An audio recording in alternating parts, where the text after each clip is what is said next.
Hi, Aquarius. Welcome to Secret Garden Tarot, November 2020, a general reading for the Sun, Moon, and Ascendant, and any other strong astrology for Aquarius, you guys, my lovely little water bearers, for the month of November 2020. Before we get started, I do want to say again, always, if you know a nurse, a doctor, EMT, anybody who is an emergency worker, a necessary worker, please remember to thank them. If you know a nurse, thank a nurse.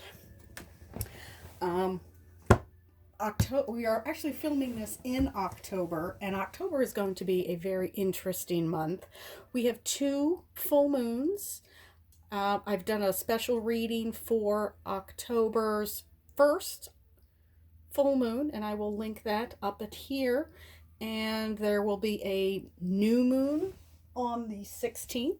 We'll be doing a special read for that one. The harvest moon on Halloween. We're going to do something a little different for that one. It is a blue moon, second blue moon of the month, and we will be doing a special Halloween adults only read. I've been looking for an excuse to use these two decks, and we're going to do it on Halloween. Hooray! So we're going to be looking at the adults only on Halloween. That being said, let's get to your usual monthly reading.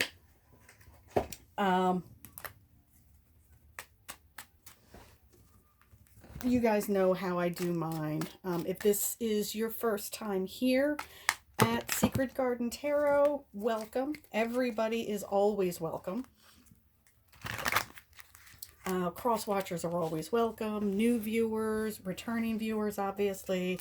People who happen to stumble across this video.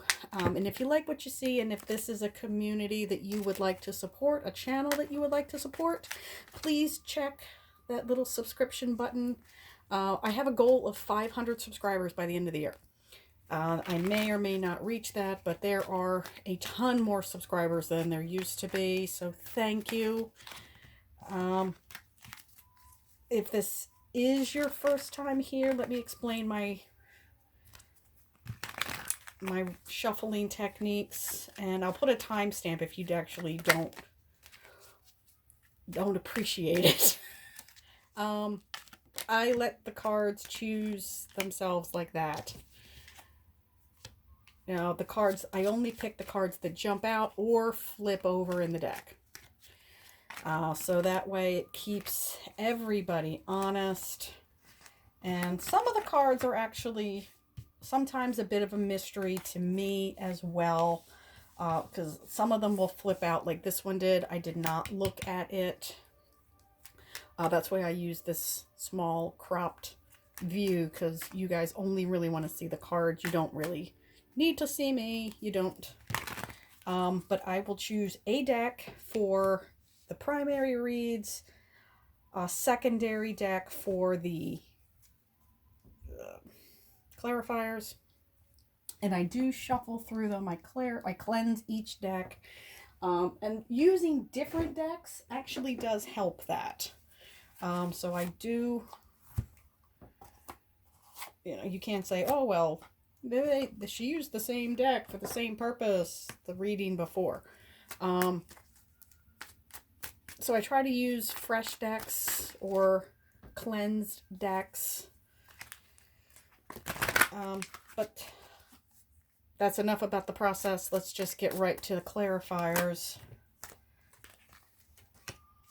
Okay. We'll go with that, and let's see what the reading states. All right, so we have, a lot of people have been getting this. This is the Eight of Swords. This is the card of you are keeping yourself stuck. Things are way worse in her head than they are in real life. The swords aren't touching her. She's not in really any danger. She's actually on, in this version at least, solid ground. She's nowhere near water. ropes aren't even really that tight. She can certainly easily shimmy those ropes down, take that blind off. She'll see that none of these swords are actually touching her. We have the Page of Rods. He is my happy hippie wanderer. We have the Page of Pentacles. The slow and steady win the race. You will eventually get his message.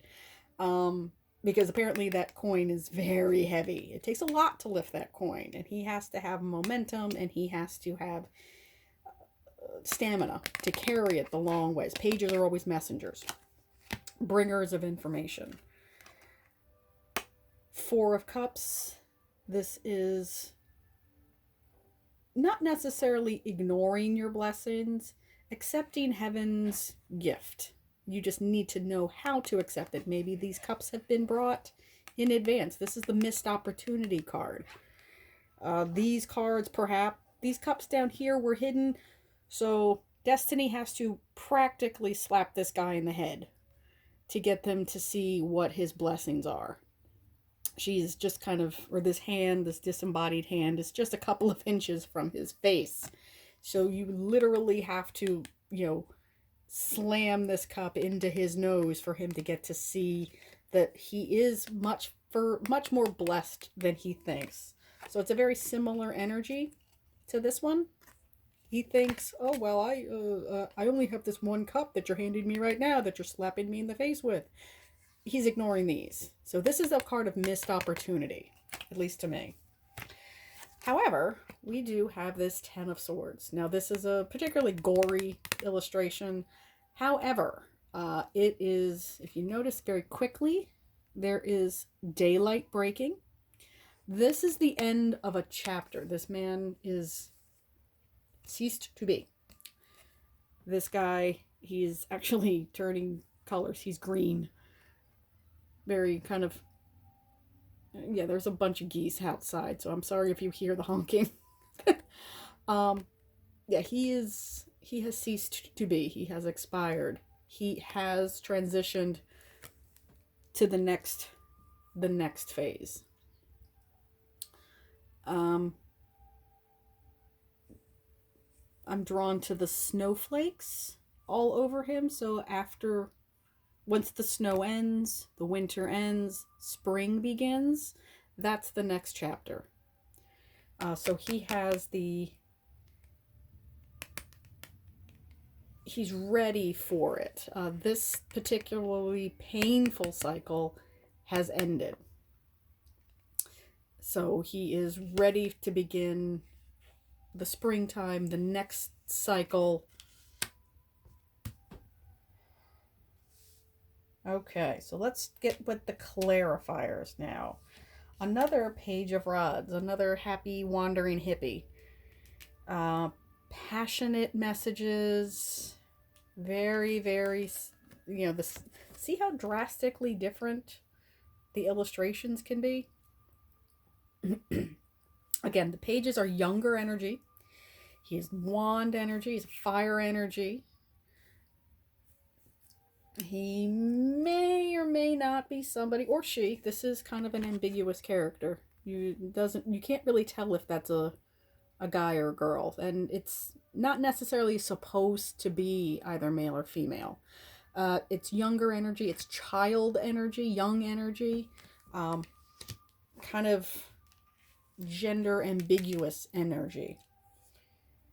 We also have the Three of Wands, and that is about it's one step past the Two of Wands, which is all about optimism and choosing your path. He has stepped into, he's gone from the 2 to the 3. He's a little older. Those ships are either going out into the world or returning. So again, this is a card of patience and maturity, but still very optimistic. He's not an elderly man. He's maybe late 30s, he's middle age. He's established in his career, established in the world. He is an energy of still very optimistic, but he's a little bit more worldly. He has seen a few more things. Again, he's not the 2. He's not the Two of Wands, which is all, it's all pure optimism. So maybe he's become just slightly jaded, but he's learned patience. He knows that the world isn't going to revolve in his time. So he knows that it's going to take a little bit of time. It's going to take a little bit of effort, because he packed those ships and he waited for them either to return, or he packed them full of whatever he put effort into and sent it out into the world. So it's maturing energy. Two of Swords, you'll notice that she is kind of disembodied here. But again, she's blinded. These swords are crossing what would be her torso or her heart. There is something that she is closing herself from. Again, air energy. These swords are very sharp, or can be very sharp. And the way I read swords, they are all about communication. They are about truth. Truth that you may not necessarily want to hear. It's the information that you need. It may not be what you want to know. It is the fact. So sometimes, especially with that blindfold, this gold band across her face, you might be turning a blind eye to something that you really need to see. Just like this lady and this energy. You know, you need to really face the facts. Really, really face the facts that something it's going to take more time than maybe you want it to. It's definitely going to be worth it. It's going to be something new, and it's going to be a fresh start. So I'm not feeling that this is a particular energy. Like, this isn't romance energy. This is just kind of life energy. Things will work in their own time. Remember, divine timing is always at play. Okay, so let's see what your outcome is. And the Ace of Pentacles. Talk about the hand of God. Well, it went from something that made you very emotional to something that made you very stable. Earth energy. So perhaps you're dealing with finance, career, anything that is stable. The coins are flat, they are hard, they are foundational. So they are new starts, they are success, they are literal gifts. They are the foundation. Maybe something that has taken a long time. These are obviously spring flowers, the roses and the lilies. These are spring flowers. You are walking through this beautiful garden to the ocean. That's clearly sand, and that's very much water. So maybe whatever it is that you need to set straight and have some patience over isn't really going to happen until the spring, or maybe even summer. Yeah, because we see blooming trees, green foliage, a lot of green. So perhaps spring. Yeah, flowering trees, orange trees. So maybe even into early summer. You know, you have to be patient. Divine timing is at work. But you definitely need to get out of this energy first. You know, you are in control of what you perceive. You need to know all the facts. You need to open up your eyes. You know, if nothing else, you need to open up your eyes. Blindfolded is no way to go through life. And that may be what I call this video. You miss a lot of the beauty when you walk through life blindfolded. So I will leave it there, Aquarius. Please check back for the new moon reading and the special Halloween grown-ups only reading. I'll see you back later on. Thank you, Aquarius.